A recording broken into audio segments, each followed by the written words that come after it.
Hey guys, it's Nicole and today I am sharing with you all my favorite fantasy books from 2020. I'm so excited to do this video. I'm so excited to talk about these books. I feel like most of these you're not going to be surprised by if you follow my channel or interact with me regularly.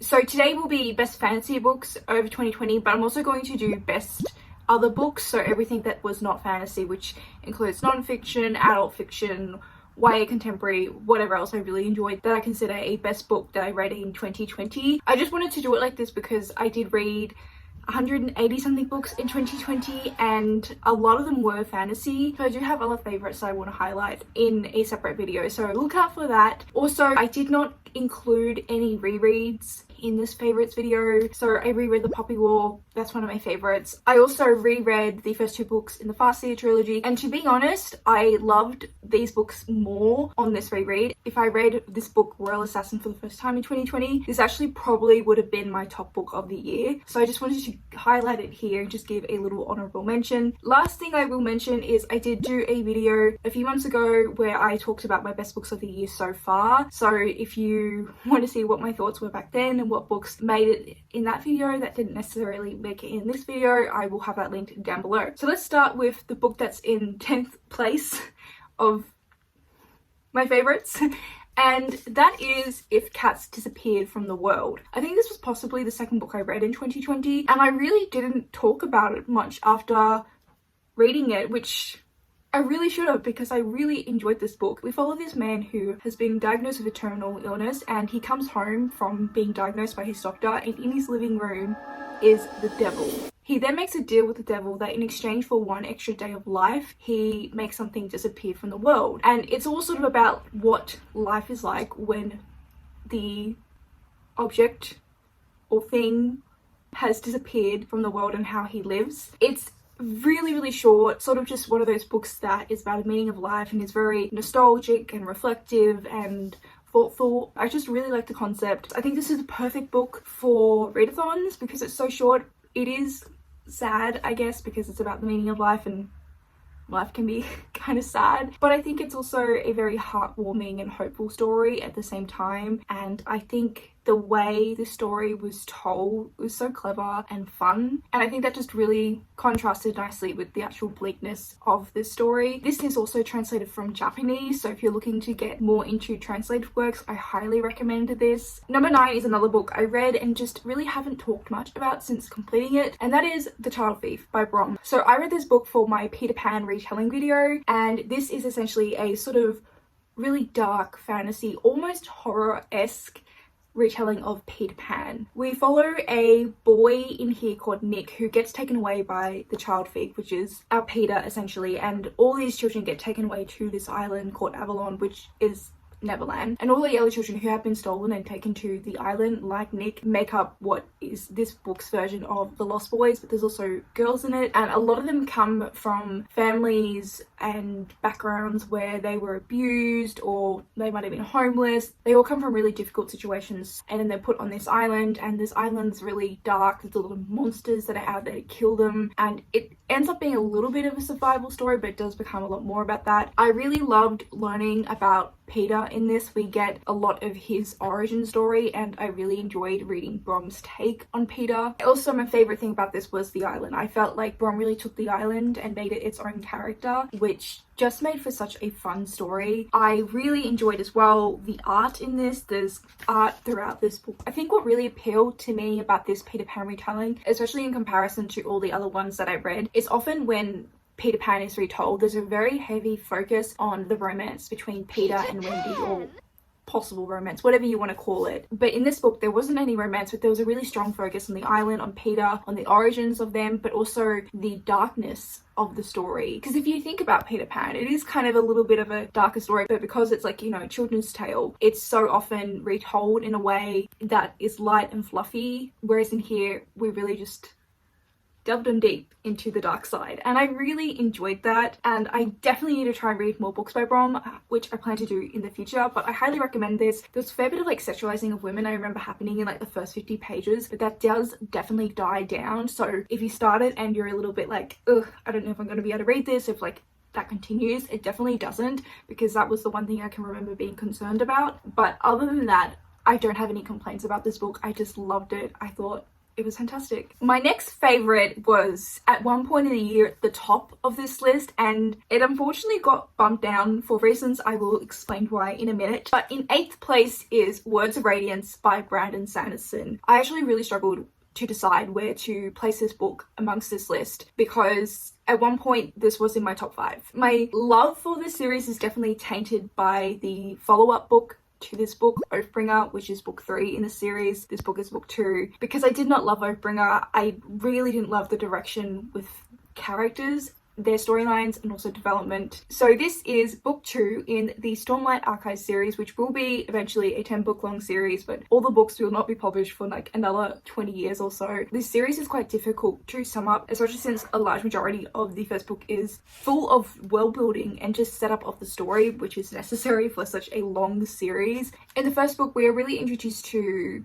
I would say, 3 main characters. The first is Kaladin, who was once a soldier turned into a slave for reasons that you discover in book 1, and we mostly follow him in book 1. Then we also follow Dalinar, who we don't actually meet until a couple of hundred pages into book 1, but he's definitely a main character. He is the uncle to the king, so through his chapters we see what's happening with the monarchy and the rest of those higher up in society and what their roles are and their goals are. Then we also follow Shelyn, who is my favorite character in the series. She is for the first time left home, and she is on a mission to become an apprentice and study under a scholar, but really that is just a pretense because her real goal is to steal this magical item that the scholar has in her possession in order to save her family, because her family are in desperate times. There is like a lot of the magic is sort of lost and like returning trope, but I don't really know how much more I can say. It's all very, very uniquely crafted, and what I really enjoyed about this book and why I think I preferred it over book 1 is because book 1 we just had the setup and the world building, whereas in here that was mostly established. We got more of that, especially with the magic. We got to learn a lot more about that in here. But Shelyn is the focus character in this book, and I just really enjoyed following her story. I also really like the fact that we had all the characters that we were introduced to individually in book 1 meet up in here, and I loved a lot of their dynamics, like Kaladin, Shelyn, and Adolin. Their whole friendship dynamic, legendary. I loved it. I'm still so impressed by this world, and I will definitely be continuing on with this series because of how much I love this book, despite the disappointment I still feel about Oathbringer. I really enjoyed this, and I couldn't not include this on this list. Next on this list is City of Stairs by Robert Jackson Bennett. So essentially this book follows a woman who comes to this city in order to solve a murder, but she's sort of a spy in a sense. She comes bearing a name that is not her name and taking on a role that is not like her job role usually, and she's trying to solve this murder. This is set in a world where it was once ruled by divinities and they are no longer, but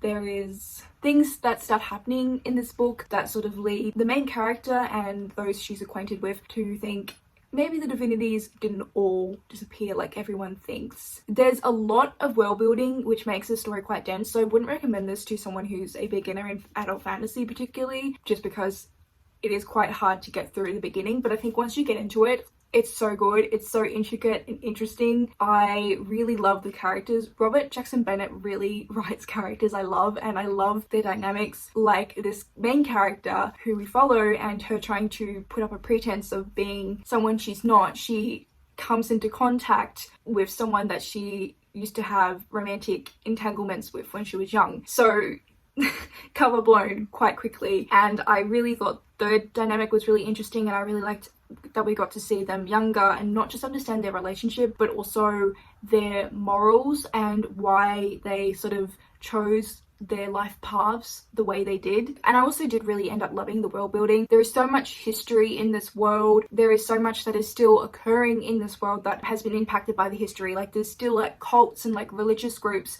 who believe in the gods. Even the way our main characters interact, influenced by events and their cultural background. And I just really, really enjoyed that and the thought put into that. It's also a really interesting mix of a world because it's fantasy, but it also has some forms of technology, which I thought was a really interesting blend. I just adored this. I can't wait to continue the next 2 books in the series in 2021, and I highly recommend this if you are a lover of adult fantasy and you have not gotten around to this.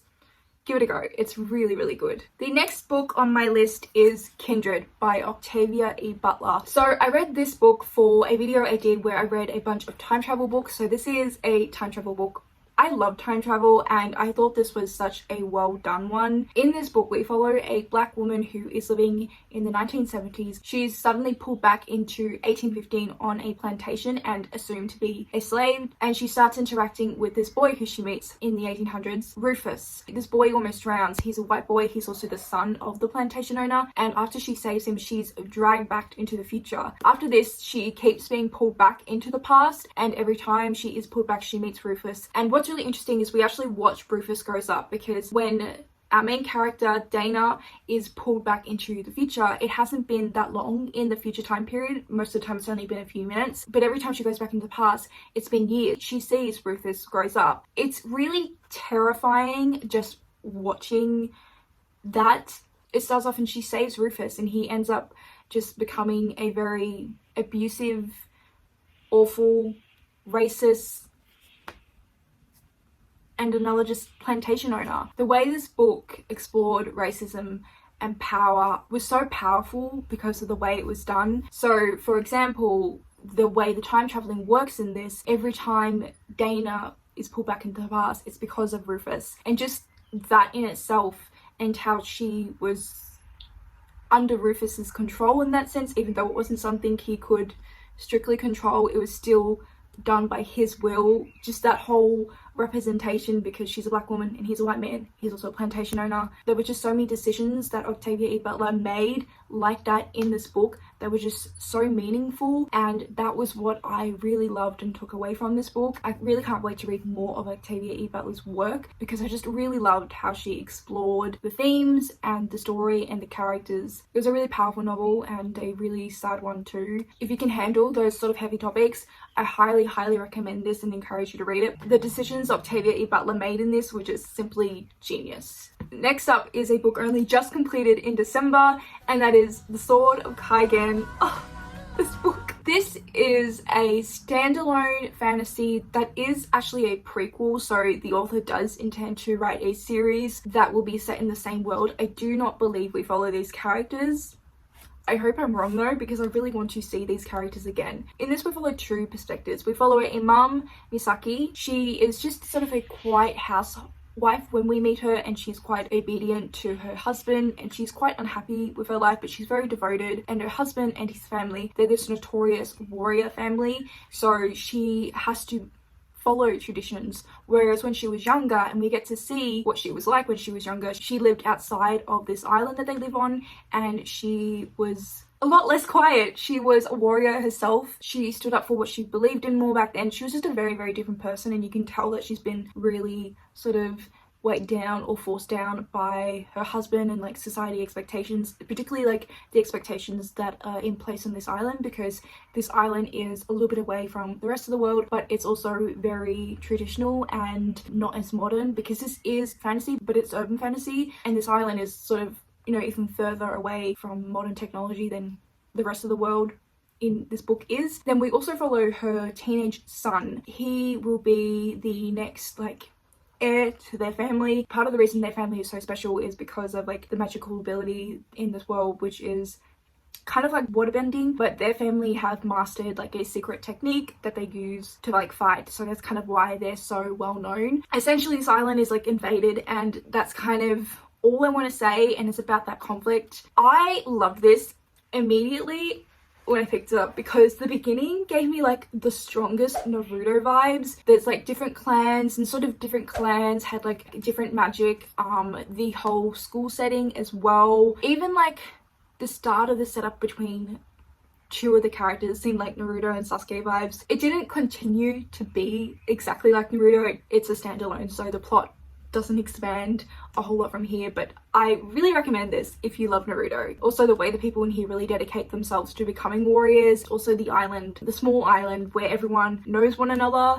and everyone's sort of related to one another. So because it gave me such strong Naruto vibes, I was immediately warmed up to this story and I adored it. And oh my god, halfway through this book something happens that will absolutely break you. I didn't cry, but I almost cried. I just really enjoyed this book for so many reasons. Like, I loved the magic, I loved the characters. I love following Misaki. I really enjoy following mother characters. I really loved this world. I thought it was really, really fascinating. It definitely does have a little bit of an open ending that you can see is a little bit of a setup for the series that will be following this book, which is a little bit disappointing because it's not like completely wrapped up. But I didn't overall mind that, and I was told that before starting this book, so I knew. The characters, I think, were the strongest thing in this. They were just so good, and I was so invested in them, and I just loved this, and I already want to reread it actually. I'm in the mood now. Okay, so coming in 4th place is Kingdom of Copper. I don't have a physical copy. I listened to the audiobook of this. I did read the entire David Bard trilogy this year. However, City of Brass was a reread for me. But Kingdom of Copper is definitely my favourite out of the trilogy. I think mostly because we get to know certain characters that we are introduced to in book 1 and we don't really get to know in book 1, but I loved getting to know them in this second book. I also really loved that the second book was full of court intrigue. So in the first book we are introduced to Nari, the main character of the series, and she at the beginning of the book accidentally summons this djinn. She then travels with this ancient djinn to the city of David. It's like the city of all the djinn and all these like other magical creatures. The entirety of the second book is set in the David city, which we do get for a lot of the first book too, but I felt like we really got to know more about David in this book. We got to know a lot about the court and all the different families and how they worked, and we got to know a lot about other characters' intentions. I love like all the characters. I love the world. The stakes felt so high and it was so intense the whole time. I adore the setting. What I really loved about Nari's character as well, she does have healing abilities. We do find that out at the beginning of book 1. She does start to experiment a bit with those abilities, I guess you would say, in book 2, and sort of her limits and her limitations. And we also see what it's like for her to be a healer, and I really loved that storyline of her and how explored that and what it's like to try to save someone but you lose them. But I also really loved how she was someone who grew up on the streets and all of a sudden she's in this like amazing rich city living a completely different life, and what's that like for her, and also her having grown up really alone and suddenly not being alone. I just love it. I really loved Nari's storyline. I really loved the other characters and the dynamics and the world. Oh my god, it's so good. It's such a good series. The audiobooks as well are incredible. I highly recommend picking them up if you can get your hands on them. Okay, we are up to my top 3. Now I've gone back and forth on these 3 books in particular and shuffled them around, so pretty much all of these are my top 1, but I have like forced myself to decide what order to put them in. So coming in at number 3 is Jade Wall by Fonda Lee. This is the second book in the Greenbone saga. The first book is Jade City, which I also read this year, and it would have been on this list. I just did decide if I read multiple books in a series and they were both favorites, I would only choose one. So in Jade City, we are introduced to the Cole family, and they are essentially from this gang family and run on this island of Kaigen. We have 3 siblings. The oldest is Lan, who is the pillar of the family, the head of the family essentially. Then we have Shay, who is the only girl out of the 3 siblings, and she is someone who moved away from Kaigen at a young age because she had a romantic relationship with a foreigner and has sort of been exiled, but not really, but she returns at the beginning of Jade City. And then we follow Hilo, who is someone he is very dedicated to family, and he's sort of the dirty hands. I don't know if that's the right word to call him, but he sort of does a lot of the dirty work behind the scenes for the family, and he is like ruthless, will do anything for his family. Essentially in this world, the way the magic works is it's to do with jade. All our characters have jade and wear jade, and they also use it. It is used in a way like a drug, I guess you would say, and the characters use and wear jade to enhance extra strength and to give them other sorts of abilities, but it is really dangerous to use. Growing up, they have to attend to school to learn how to like harness their power and ability, because those who just like use jade without having any training can essentially go mad, and there's like really grave consequences. But there's also people in this world called Stone Eyes, and those people can't use jade at all. They're sort of immune in a sense, and we just sort of follow this family, this gang family running this island, and sort of the politics between the family mostly. We don't really get much of like the other gangs. It's really just focused on this family, and I just love them so much. There's a lot of family conflict in here, like conflict between the siblings, and because each sibling has like a different hierarchy and how that impacts their relationships. I just love them all to bits. I definitely have a preference for fantasies that have incredible characters and then also really interesting world building or magic, and then also I love politics. That sort of combination seems to be my absolute favorite, and this book just ticked off all my boxes. Okay, we're up to second place, and in second place is The Girl Who Drank the Moon. This was at one point in the year my favorite read of the year. I just absolutely adore it. I've been saying since I read it that this book is essentially a Studio Ghibli movie in a book, and I still stand by that. The writing, the prose of this book, it's just stunning, and it's a middle grade book as well. It still just makes me so happy to think about. So at the start of this book, we're introduced to this village, and traditionally this village has a tradition of giving up one baby once a year. It's usually the youngest baby, and they leave this baby in the woods for the witch of the woods to take. They sacrifice these babies because they believe that if they do not, then their village will suffer or there will be some sort of consequence for them. So this is why they do that. So at the start of this book, the latest baby is being sacrificed and she is taken in by the witch. There's actually a huge misunderstanding about the witch, and she's not evil at all. And what she's been doing is she's actually been taking these babies away to other villages and other towns and giving them to families. But this baby that has just been from the woods at the beginning of the book, she takes, but she accidentally feeds this baby moonlight, which makes the baby magical. So she decides to raise this baby, who she calls Luna, up herself. And so we follow Luna growing up, but we also still follow her village, when we follow the boy who was working with the village councillor who left her in the forest and what his life is like growing up. We also see a little bit of like Luna's mother and like the aftermath of having to sacrifice her child when she did not do that willingly. She had to do that. It's just such a magical story, and it just feels like a Studio Ghibli movie in a book. Like, that's all I can say, and I loved it. I love Luna. There's like these really cute little companions, like this little dragon companion and there's like this little swamp monster companion. I can't recommend it enough. I really wanted to try and get to more of all of his books in 2020, and it just did not happen. So it's definitely going to be a priority for me in 2021. And now for my top book of 2020, and it is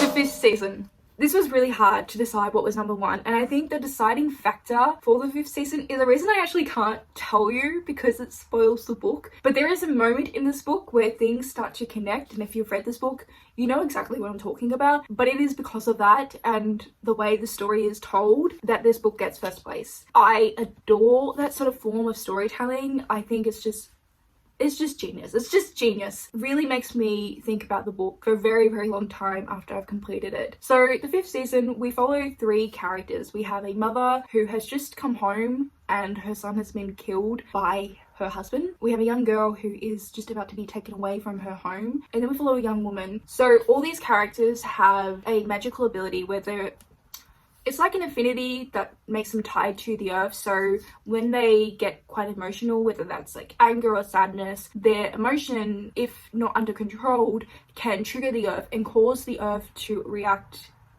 in a way such as like an earthquake. So these sort of people are really greatly feared in this world because they can cause danger to others, but they are also really oppressed and sort of controlled. So a lot of them are like abused and like murdered. When the mother comes home and sees her son being killed, it's because the father's just discovered what magical abilities he has. All three of these characters are oppressed for what they can do. Some of them hide it, and they all have to live a certain way because of their ability. I love this book for the themes it explored. So it explores racism, it explores environmentalism, it explores power, it explores freedom. Ultimately, my favorite thing was definitely the moment in this book. Honestly, that moment,